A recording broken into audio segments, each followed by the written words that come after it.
ওই তুই যে সারাদিন ঘরের মধ্যে এই যে এমনি বয়ে বয়ে খাস, তোর কি একটু কোনো শরম করে না? তোমার ঘরের মধ্যে খাইলাম না কি হইব?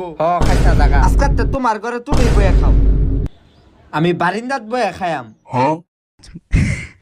তোর আজকাতে বাড়ির মধ্যে ভাত নুন বন্ধ, নুন ভাত খাইলাম না কি হইব? খাইস না, চিনি রুটি দেন ওইটাতে খাইয়াম।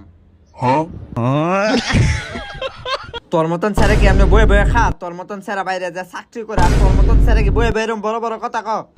তাহলে কি খারোয়া খারোয়া কথা কইতাম? আমার চাকরি কি হয়ে গেছে? আপনি মিথ্যা কথা বলছেন দেখে আপনার চাকরিটি আর হবে না। কি ভুল কইছি? ও আপনি কি মিথ্যা কথা বলছেন? আপনি বলছে আপনার বয়স কত, আপনি বলছেন 18 বছর, কিন্তু আপনার জন্ম নিবন্ধনে আপনার 17 বছর 2 মাস। আপনার 18 বছর হয় কিভাবে? এ স্যার আপনি কি বলত নাকি? আমার মায়ের গর্ভে আছিলাম 10 মাস 10 দিন, আর এন্দা হইলো 17 বছর 2 মাস, হিসাব করে তো 18 বছরই। মিছা কথা কইছি কই? ওই আচ্ছা, আপনি খুব ট্যালেন্টেড না? আচ্ছা, আপনি এই সিরা টাকাটা একটু চলায় দেখাইতে পারবেন? ফারাম